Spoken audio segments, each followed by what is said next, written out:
एक मिस्री आलिम दीन, वो शिया हुआ। कैसे? पहले उसने शियों के खिलाफ किताब लिखी 500 सफ़े की, और आखिर के 2-3 सफ़ों में उसने खुद अपने शिया होने का ऐलान कर दिया। उसका उन्वान था, मैं शियों को समझाऊंगा कि सहाबी रसूल का बीबी फातिमा से कोई झगड़ा नहीं था। आखिर में कहता है कि मैं इस नतीजे पे पहुंचा हूं कि अगर उनका आपस में कोई झगड़ा ना होता तो फातिमा घर जाके हक मांग लेती, कचहरी में ना जाती।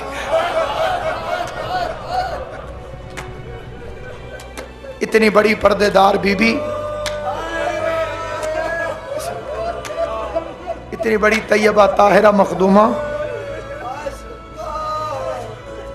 इतनी बड़ी शहजादी, और बीबी के घर से दरबार में 2 रास्ते जाते थे। एक रास्ता डायरेक्ट घर से दरबार में जाता था, एक कदम घर में तो दूसरा मस्जिद में आ जाता। दूसरा रास्ता पूरे घूम गया। बीबी घर वाले रास्ते से न गई,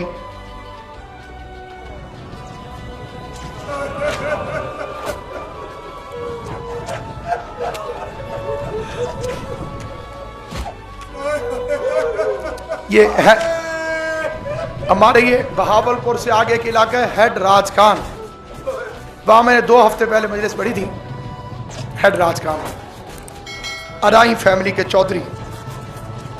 मैंने पूछा कोई खास उन्वान जिस पे मैं मजलिस पढ़ूं? उन्होंने कहा जी जनाब सैयदा।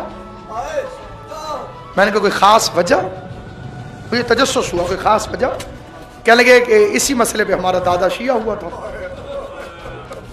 125 साल पहले।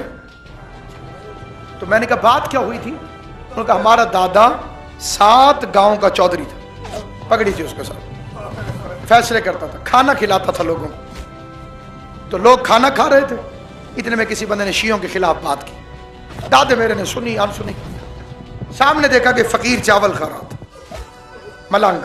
उसने हाथ रोक लिए, उसने कहा फेरी लगाने आया हूं बाबा, दिल करे तो मार दो, दिल करो तो जाने दो। ये झूठ बोल रहा है, शिया गलत नहीं।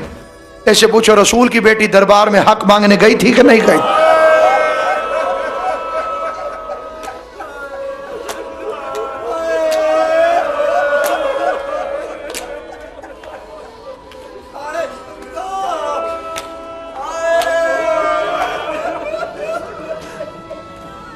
रसूल की बेटी दरबार में हक मांगने गई थी कि नहीं गई थी? कि तो ये फिक्रा सुना और उन मौलवी से पूछा गई थी? उसने कहा गई थी। अभी आगे मौलवी कुछ बोलने लगा, उसने कहा चुप कर, मैं शिया हूं। उसने कहा इतनी जल्दी तो शिया कैसे हो गया? उसने कहा मैं अपनी बेटी को कोई एकड़ लिख के दे के जाऊं, मेरे कमियों की जरूरत है कि मेरी बेटी से गवाह तलब कर दर?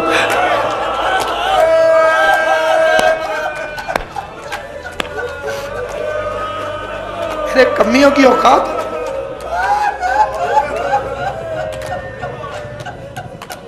बाप के नौकरों से झिड़कें खाती रही, पता नहीं उस वक्त जमीन क्यों ना फट गई, आसमान क्यों ना गिर गया। जब झिड़क दे के कमीने ने कहा होगा तेरे बाप को हजियान था, तू मसला भूल गई।